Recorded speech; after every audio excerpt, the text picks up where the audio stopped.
सभी भक्तों को श्री शिवाय नमस्तुभ्यम। हर हर महादेव। 24 दिसंबर रविवार की प्रदोष के कुल 5 उपाय आपके सम्मुख में प्रस्तुत करूंगा। यदि कोई विषम परिस्थिति है, आपका चेहरा सुंदर नहीं है, यदि आंखों के नीचे काले घेरे हो गए हैं, संतान की प्राप्ति नहीं हो रही है, पति पत्नी में झगड़ा चल रहा है या कोई विशेष मनोकामना है, तो उस मनोकामना को भी पूर्ण करने के लिए प्रदोष के दिन कौन सा उपाय किया जाना चाहिए। पर उसके पहले आपको वीडियो को कर देना होगा लाइक, चैनल को कर देना होगा सब्सक्राइब। तो जो सबसे पहला उपाय है वो है शहद की 7 बिंदी और लाल चंदन वाला उपाय। अब ये उपाय आपको करना कैसे है, इसकी जानकारी आपको देते हैं। तो आपको लाल चंदन लेना है। अभी आप शिवलिंग में पीछे वाला स्थान देख ही रहे होंगे, ये वाला स्थान, इस स्थान पे आपको लाल चंदन का लेपन करना है प्रदोष के दिन, प्रदोष काल में। और जब लाल चंदन का लेपन करोगे तो लाल चंदन का लेपन करते समय कौन कौन से नाम लेना है? हाटकेश्वर महादेव और चंपेश्वर महादेव। केवल इसी दिशा में और एक सीधी लाइन के अंदर ही आपको इतने से भाग पर ही लाल चंदन लगाना है। जितना सा भाग मैंने कलर करा है, केवल इतने से भाग पर ही आपको लाल चंदन लगाना है। इतने से भाग पर लाल चंदन लगाना है। और लाल चंदन लगाने के बाद में जो शिवलिंग में माता अशोक सुंदरी का स्थान होता है, जो शिवलिंग में माता अशोक सुंदरी का स्थान होता है, उस स्थान पर आपको 7 बिंदी शहद लगाना है। कितनी बिंदी लगाना है? 7 बिंदी। ये जो माता अशोक सुंदरी का स्थान है, इस स्थान पर आपको 7 बिंदी शहद की लगा देनी है।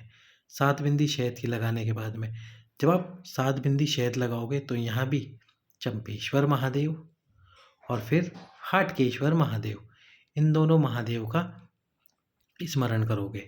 उसके बाद में जो आपने लाल चंदन लगाया था, उस लाल चंदन को एक पात्र में, एक कटोरी में निकाल लेना। और ये जो आपने शहद, ये 7 बिंदियाँ लगाई है, ये पूरी की पूरी 7 बिंदियों का शहद एक दूसरे पात्र में निकाल लेना। अब प्रदोष काल में ही आपको घर पे जाना है। सबसे पहले तो जिन माताओं बहनों की आंखों में समस्या है, आंखों से सही से दिखाई नहीं देता, उनको इस शहद को अपनी आंखों में लगाना है। और आंखों में लगाने के बाद जैसे ही शहद लगाओगे तो सबसे पहले देखना कहाँ है? ऊपर की तरफ, आसमान की तरफ आपको 2 से 3 मिनट तक देखना है। यदि आपके रजस्वला धर्म, पीरियड से संबंधित कोई समस्या है, तो यही शहद को आपको खा लेना है, चाट लेना है। शहद थोड़ी बिंदी बड़ी लगाना ताकि शहद 2-3 दिन तक चले आपके पास में। शहद को चाट लेना है, खा लेना है। और साथ ही साथ में यदि आंखों के नीचे काले घेरे हुए लगे हैं, आंखों से आंखें स्वाद अच्छी नहीं दिखाई देती, तो जिस स्थान पर काले घेरे हैं उस स्थान पर आपको क्या लगाना है? लाल चंदन। जो लाल चंदन का लेपन आपने शिवलिंग के पीछे की तरफ किया था, उस लाल चंदन को आपको आपके नयनों के नीचे लगाना है, जहाँ पर आपकी आंखों के काले घेरे होते हैं। 1 प्रदोष, 2 प्रदोष, 3 प्रदोष ये उपाय कीजिए। पीरियड से संबंधित समस्या, आंखों से संबंधित समस्या और साथ ही साथ में आपके काले घेरों की समस्या भी समाप्त हो जाएगी। अब चलते हैं अगले उपाय की तरफ। तो ये जो अगला उपाय है, ये है 3 प्रदोष का उपाय। 3 प्रदोष आपको 1 बेलपत्र, 1 शमी पत्र और 1 कनेर का पुष्प, ये तीनों वस्तुएं, कैसी भी समस्या चल रही है, विषम परिस्थितियां चल रही है, बस 3 प्रदोष काल में आपको ये उपाय करना है। पहले 1 कलश जल समर्पित करना है शिवलिंग पे, और उसके बाद में 1 शमी पत्र, 1 बेलपत्र और 1 कनेर का पुष्प समर्पित कर देना है। 3 प्रदोष समर्पित कीजिए। जैसी भी आपकी दुख तकलीफ और समस्याएं चल रही है, वह पूर्णतः समाप्त हो जाएगी।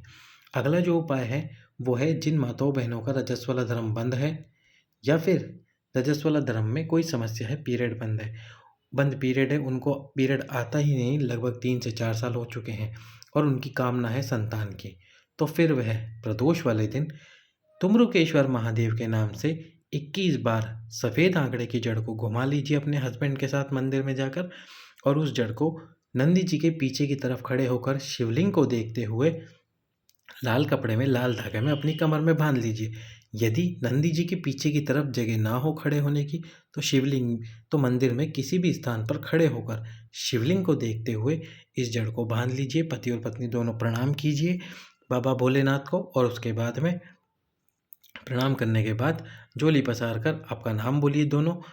फिर एक पीपल का पत्ता भगवान अवधूतेश्वर महादेव के नाम से समर्पित करें। गाय के दूध में उस पीपल के पत्ते को उबालकर पीना शुरू करें 1 महीने तक। जब गाय के दूध में पीपल के पत्ते को उबाल लें, पत्ते को निकालकर किसी भी वृक्ष के नीचे रख दीजिए।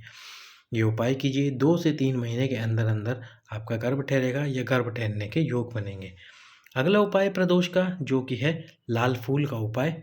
यदि पति और पत्नी में झगड़ा ज़्यादा हो गया है, संबंध विच्छेद पे बात पहुंच गई है, बात अदालत में पहुंच गई है, और दोनों में से कोई भी चाहता है कि उनका ये झगड़ा ना हो, उनका ये झगड़ा ना टूटे, उनका संबंध ना टूटे, तो उसके लिए उनको क्या करना होगा, लाल पुष्प, कोई सा भी लाल पुष्प हो, गुलाब का पुष्प हो, कोई भी लाल कलर का, गुलहड़ का पुष्प क्यों नहीं हो आपके पास में, उस लाल कलर के पुष्प को आपको ले लेना है और उसका रस निकाल लेना है। थोड़ा सा रस निकालना है।